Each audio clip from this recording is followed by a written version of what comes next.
here in Tulum on the Yucatan Peninsula, and I came to visit the Mayan ruins.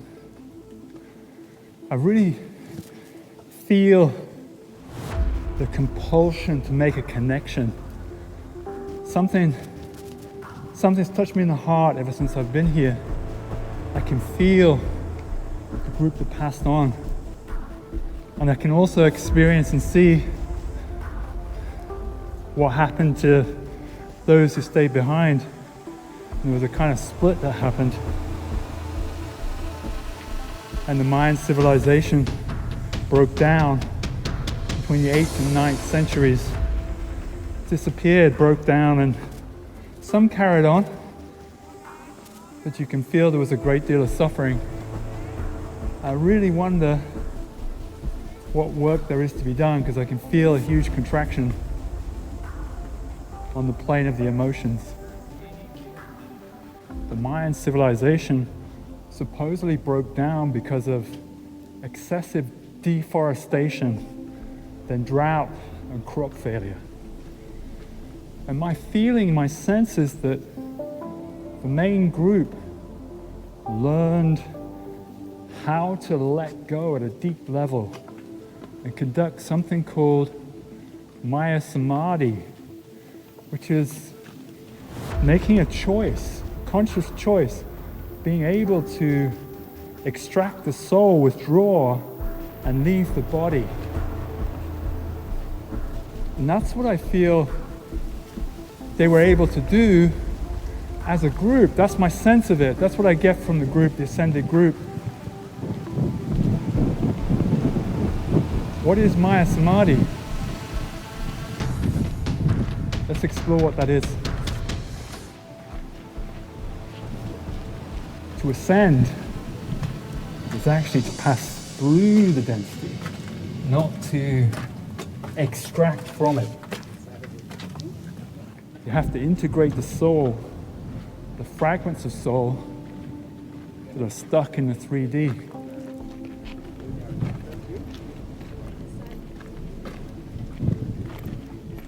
Wow.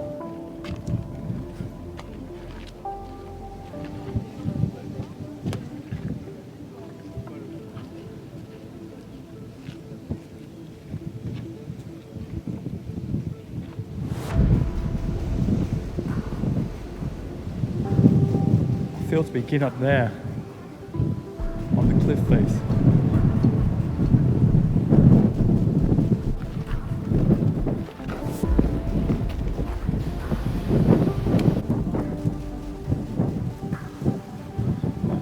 I'm not supposed to be here. It was fenced off. Sometimes rules are meant to be broken, right? This feels like the gateway to the site to me. Clouds kind of speak of that, so the various dimensions, the various layers.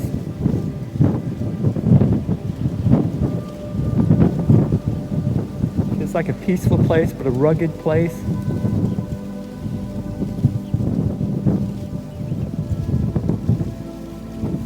A place of paradoxes is how it feels to me.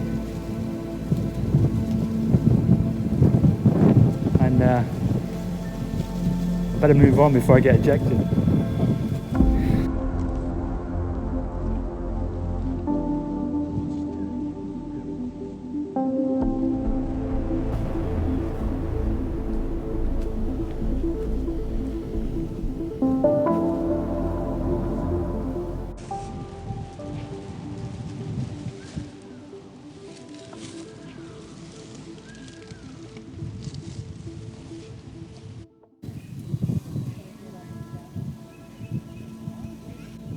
Sitting here, it's definitely a tale of two cities. You can feel all around you the 3D and the investment in that.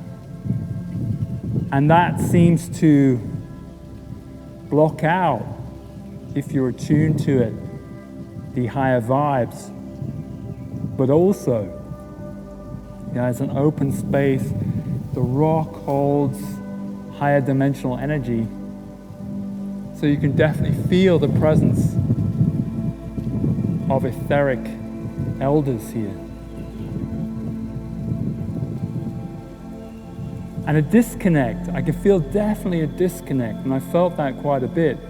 So you feel that this classic, typical investment in the 3D just shuts people down, and that's amplifying. It's amplifying through the pandemic, through technology. We're taught to look at things out there rather than look and feel and see how these situations, how these places, how these landscapes make you feel. Because that's where you get the messages, that's where you're tuned in, that's where you're interconnected with everything.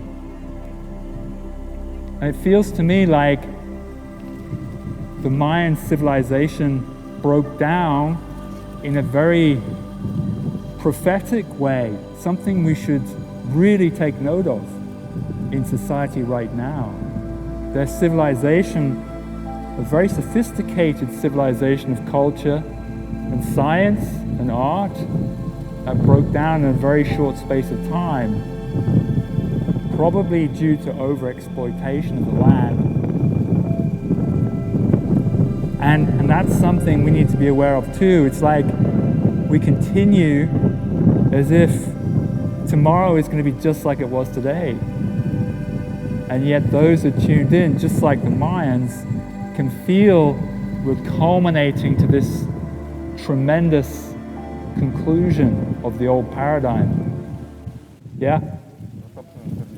Why do I have to stop? No tripod. No tripod? No. Oh. Please. Why the tripod? No. So I can record with a camera but not on a tripod? No. Okay. Okay, bájalo. All right. Okay. No worries.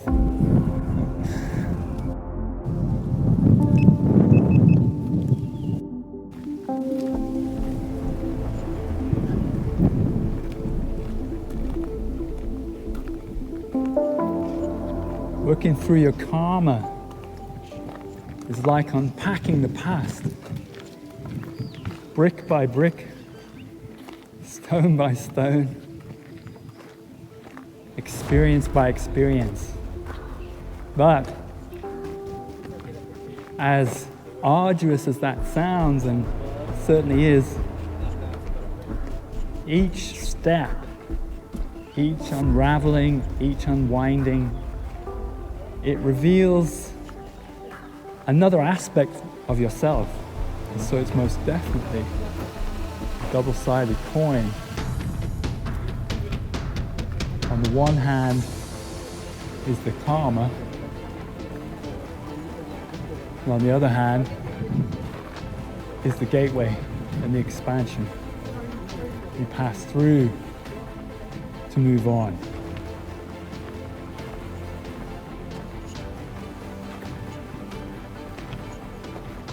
When I look at these ruins, what I see, feel, is tremendous energy, and yet also devastation and decay. And really it's a question of attitude. It's a question of how you see it. The old reality doesn't serve us anymore. That's clear, absolutely abundantly clear. And so it's about letting the past go. And you're seeing it all around you. How curious the paradox between the ancient and the modern. Stone technology. How incredible. But the challenge is the same. The steps are the same. The bricks are the same. Anything that contracts you down, anything that makes you tight, anything that conceals a key aspect of yourself.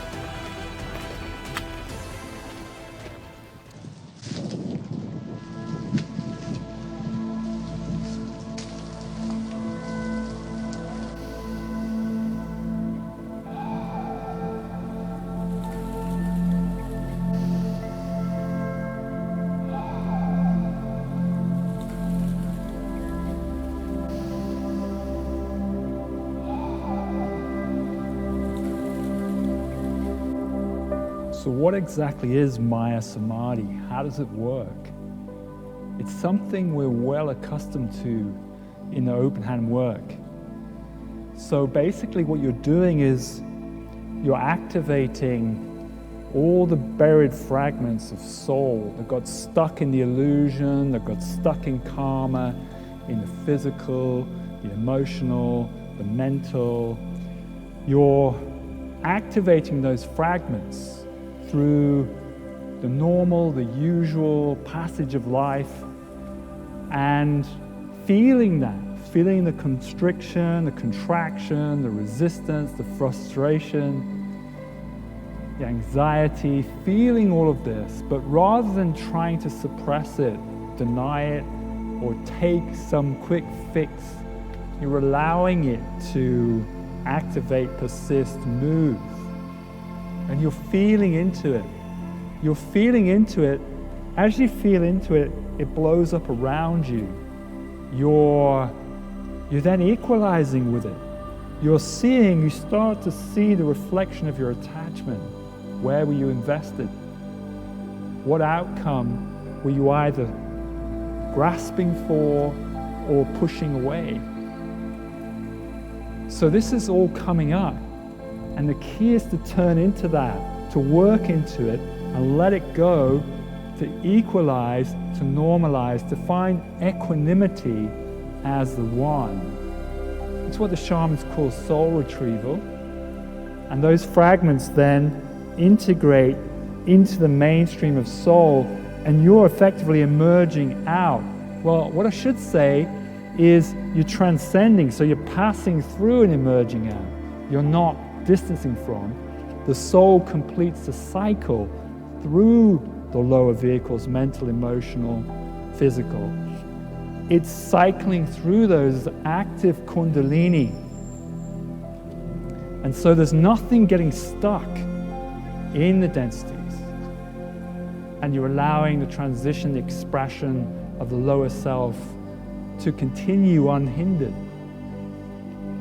And this leads to full integration of soul.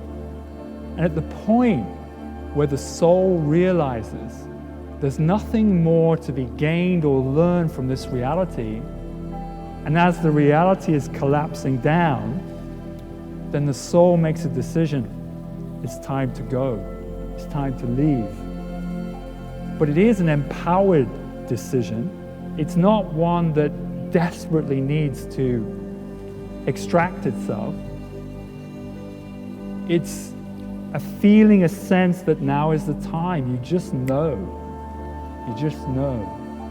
Then the soul begins to shift, extract from the body, and leaves the reality behind. That's, I believe, what the Mayans undertook at a group level, and that's the example that is being left to us, that we have an empowered choice as our reality will break down over time. And we can work together as a group, as groups around the world. We can work together as groups. Yes, inspire, uplift, raise vibration together. However, utterly essential that each being, each person honors their own journey within that. And so a practice needs to have an openness to it, the styleless style, so that people can find their own way within it. And that's going to facilitate the moving on at a group level, yet with each individual honoring their own path. That's going to work for us then. Hi. No filming or no tripod? iPad. No tripod. Okay. No worries. Not use inside. All right. It's only camera, the pictures. Okay. Well, I'm finished with the lower three densities now anyway, so I'll take it away. The hearing, please, the pearl. Okay. No worries. Thank you.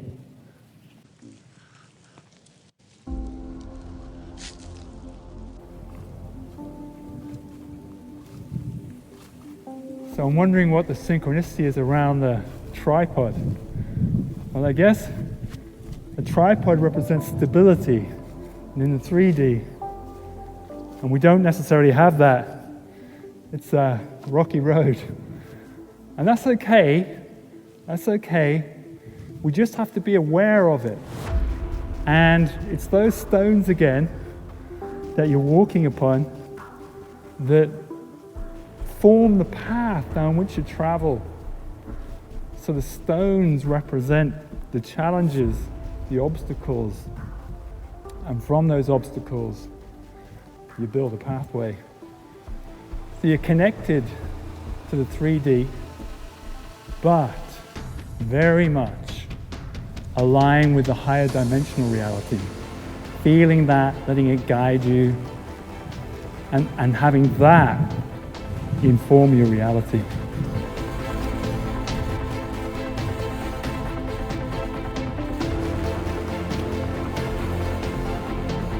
So I think the Mayans have a great deal to inform us about our pathway through the lower densities on our way toward heavenly ascension.